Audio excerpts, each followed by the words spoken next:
pohon. Orang-orang di kampung kami akan tetap percaya, bahkan jika harus didebat hingga mulut berbusa. Mereka mulai mempercayainya sejak tahun 1947. Kini, pohon asam itu sudah besar dan semakin tua. Kira-kira dapat diukur dengan 5 orang dewasa, melingkarkan lengan untuk mampu memenuhi batangnya. Hampir setiap hari, orang merumput di sana mengucapkan doa yang rupa-rupa jenisnya. Lantas, mengikatkan kain rupa-rupa warnanya dan berjanji membuka ikatan itu setelah doa mereka terkabul. Jadi, jangan heran ketika diranting, bahan, batang, atau tidak berlebihan jika kukatakan hampir semua bagian pohon penuh ikatan kain. Ada banyak doa di sana. Demi menjaga tubuhku, ada pagar beton sedada manusia berwarna hijau lumut mengelilingi batang pohon. Para pendoalah yang membangunnya. Ketika perang kembali pecah, awal 1947, yang orang-orang temukan tentu saja bukan pohon asam, tapi kira-kira seperti ini. Kami bergerombol digiring seperti kerbau. Kaki tangan kami dikekang tali dari pilinan daun pandan. Bedil Belanda menuntun dengan moncongnya dan sesekali mempercepat langkah kami dengan popor yang mendarat di tengkuk atau tulang kering. Kami tahu beberapa saat lagi hidup kami akan direbut satu demi satu. Desember 1946 baru saja dimulai ketika sebuah kabar tiba di langgar tempatku yang hari mengajari anak-anak ngaji. Aku memberi isyarat kepada Rahim, jangan sampai anak-anak kataku mengeluarkan suara. Sambil berdiri menuju belakang langgar yang kemudian bersusulnya. Anak-anakku minta melanjutkan bacaannya. Nanti bapak kembali. Janji kepada mereka. Mereka tiba di Makassar. Suara Rahim tidak pernah dikenasi itu. Pasukan tambahannya banyak, sisinya mentah. Siap-siap saja. Aku coba setenang mungkin meski dadaku tentu saja kembali bergolak. Dari Makassar baru saja aku dengar kabar kalau mereka kembali ingin menguasai pusat-pusat perlawanan di Sulawesi Selatan. Kabar itu tiba beberapa minggu sebelum Rahim menyusulkan kabar tentang ketibaan pasukan khusus Depot Special Front BST HNIL yang mulai bergerak ke kampung kami ini di Baju Tinggi, Jantung Afdeling, Parepare. Bersama Rahim, bersama Laskar Adi Makassar lainnya, aku pernah berjuang sebelum kemerdekaan. Dan ketika semuanya telah kami rebut, penjajah Laknatullah itu kembali. Sebelum pulang, Rahim sempat menanyakan bagaimana langgar, bagaimana anak-anak, dan sedikit mengeluh bahwa ia telah capek mengawal keperluan masuk hutan.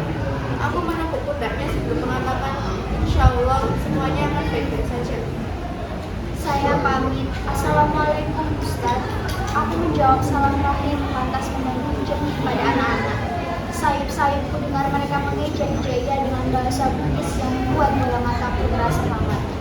Yasena lakwe nakedaa, yasena lakwe malefa nakedaa. Aku mengenang bocah 5 tahunku yang gugur di awal dan air mata tidak lagi bisa mencegah membuat diri pipiku. Setelah kabar dari Rahim, menyusul kabar tiba dari anggota laskar yang satu ke anggota laskar yang lainnya. Seperti suara desingan peluru beberapa tahun lalu, kabar buka dari Makassar tak henti-hentinya mendera. Kabar pertama tiba dari Borong dan Batua. Keduanya diduga tempat berlindung pemberontak dan berbagai macam alasan tak masuk akal lainnya. Setelah itu disusul daerah-daerah lainnya di Goa dan Takalar. Dan tentu kabar buruk itu tiba tanpa pernah luput menyebutkan jumlah korban jiwa.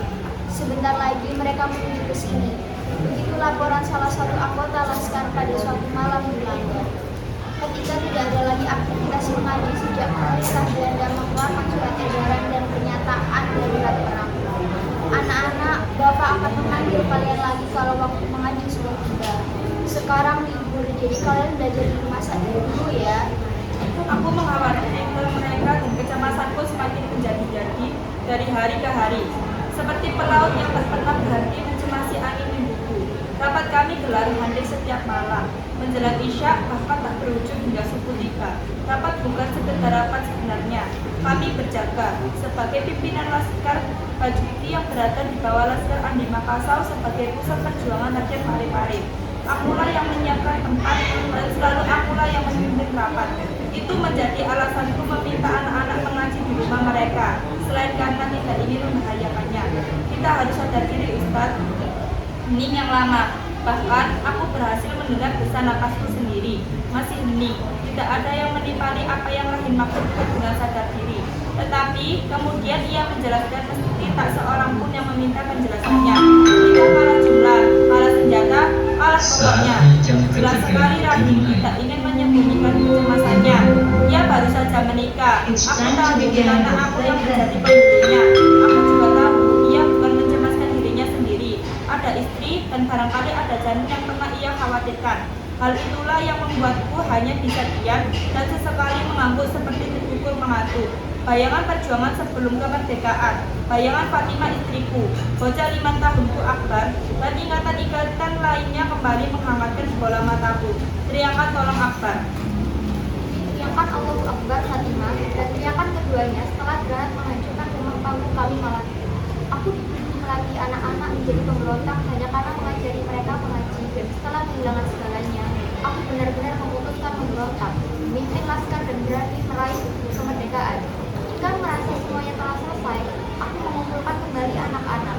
Mereka kembali mengeja alif, ba, ta, dengan bata-bata, dan lagi-lagi ini harus berhenti. Tengah Januari, bulan setelah kabar dari Rahim, mereka memilih waktu kami.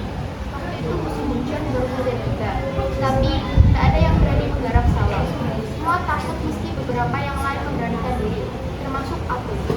Matahari tidak akan tenggelam selain menuju langit, begitu pula akan berakhir selain oleh ajal.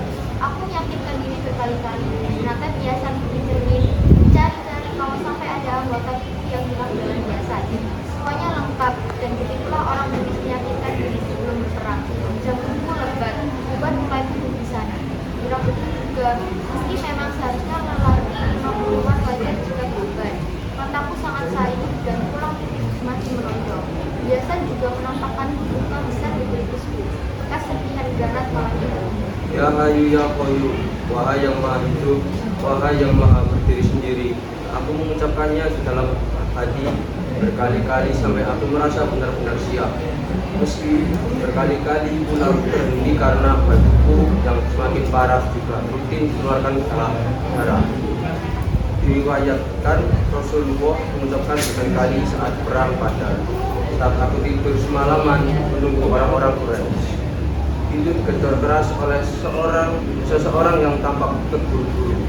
Benar saja, ketika aku buka, ditemukan Rahim tampak pucat sebelum terbata-bata mengatakan bahwa si Jabal Turki sudah di perbatasan dan berusaha ditahan oleh laskar.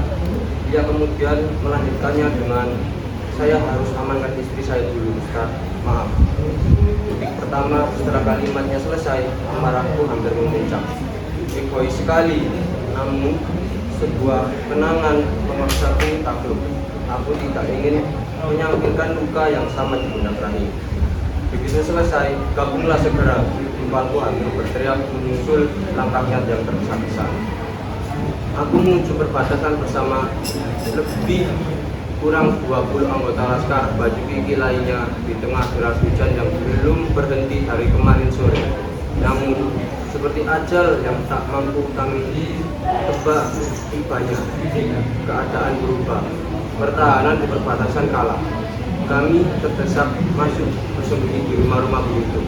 Hal itulah yang ku sesali. Penduduk yang menampung kami waktu itu juga diri seperti kerbau di tengah lapangan ketika sore hampir selesai. Tidak peduli perempuan dan anak-anak, tidak peduli tua dan muda. Kami berbaris di lapangan dengan lutut melumpuh di tanah dan tangan kami dikekang ke belakang. Ratusan orang diam tanpa mampu mengelak, apalagi melawan. Dadaku seperti pendiaman menyadari semua itu. Seseorang yang tampak sebagai pemimpin DSD menuju kerumunan. Ia memerhatikan wajah kami satu persatu dalam remang. Siapakah yang pernah ia cari? Aku bertanya-tanya di dalam hati. Tatapannya dingin. Ia tidak seperti yang lain, yang birahi penuh ejekan kepada kami. Wajahnya hampir tanpa ekspresi. Mungkin dia yang Rahim sebut sebagai si Jabal dari Turki itu. Wrestling yang dilakukan Allah, dadaku semakin panas. Namun, aku kini seperti buah patah, sayap patah paruh.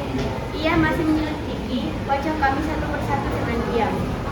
Tangannya memegang perahu di dalamnya, sesekali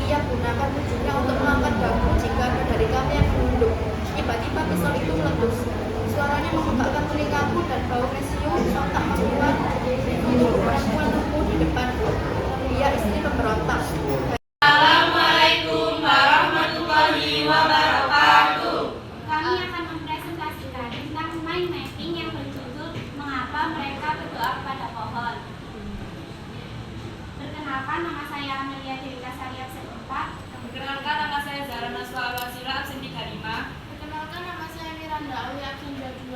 Perkenalkan, saya Nesya Rehana absen 28. Nama saya Dias Kusuma absen 12. Nama saya Bakasari Doyono absen 9. Yang pertama, siapakah Andi Makassau? Andi Makassau merupakan pejuang kemerdekaan Indonesia di Parepare.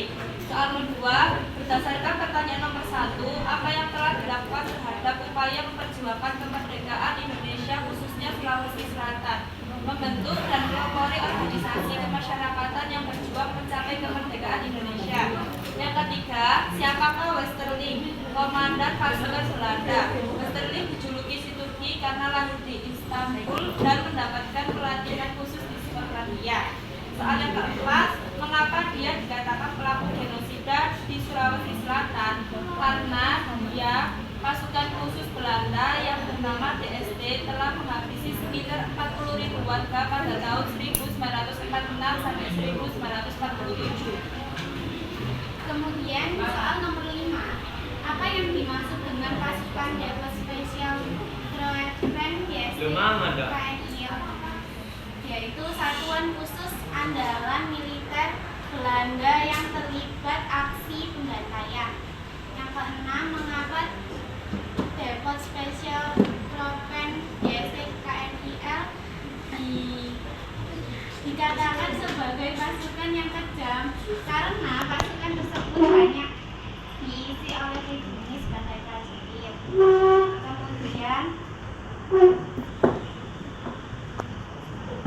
Kemudian arti dari kata kekang yaitu pembatas atau aturan yang membatasi kebebasan seseorang. Selanjutnya yang C, pendiaman, artinya kerapian. Dan yang L, yang M, kacau balau, artinya sangat kacau. Soal selanjutnya A, berdasarkan analisis tokoh dan penokohan, mengapa Ustadz Syamsuddin disebut tokoh utama dan Rahim adalah pendukung?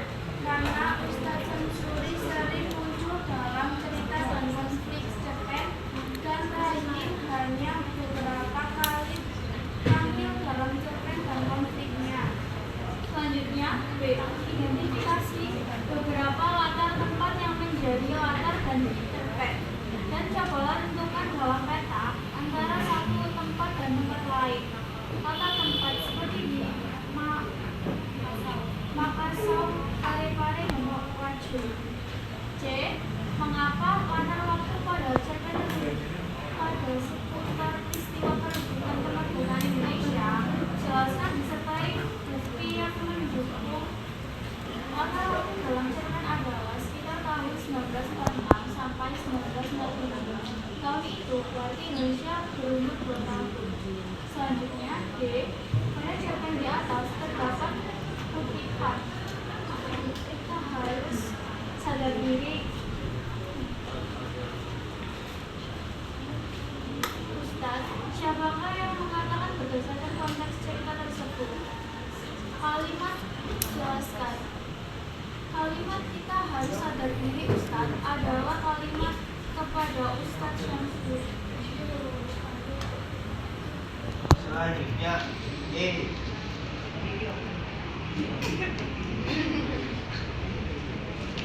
siapakah yang menyatakan hal tersebut dan jelaskan maksud kutipan tersebut berdasarkan konteks cerita di atas. Yang mengatakan kalimat matahari tidak akan tenggelam selain di ujung langit, itu juga hidup tak akan berakhir selain oleh ajal adalah Ustadz Syamsuddin.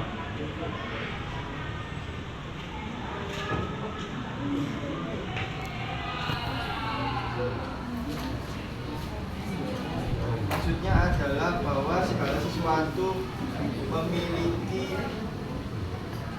memiliki akhirnya masing-masing, dan hidup seseorang hanya akan berakhir ketika ajal menjemputnya.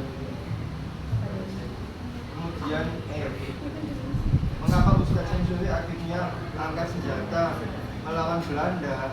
Karena dirinya dituduh melatih anak-anak menjadi pemberontak hanya karena mengajarinya mengaji. Kemudian D. Mengapa Westerling disebut sebagai si jagal dari Turki? Karena pimpinan pasukan DST KNIL.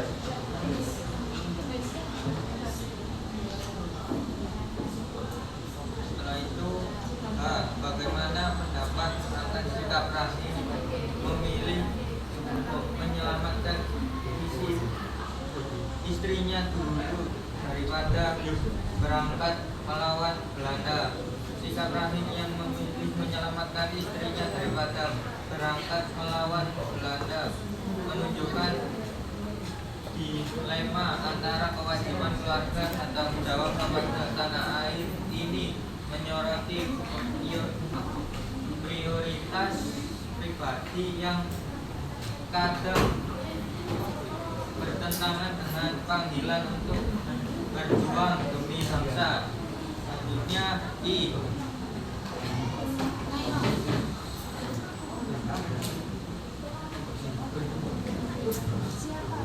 Siapakah yang dimaksud Rahim tentang manusia yang baik dan telah memberi manfaat bagi sesamanya itu? Jelaskan alasan Rahim sehingga dia mengatakan hal tersebut. Rahim mengatakan hal tersebut karena Ustadz Syamsuri dianggap sebagai sosok yang sangat berharga bagi komunitas. Terus D. Bagaimana alur akhir kisah hidup Ustadz Syamsuri cukup tragis karena mengalami kekerasan yang brutal. Ustadz Syamsuri tewas saat pasukan penjajah menyerang dan jasadnya tidak ditemukan, dan yang terjadi adalah tumbuh menjadi pohon asam. Sekian dari presentasi kelompok kami. Wassalamualaikum warahmatullahi wabarakatuh.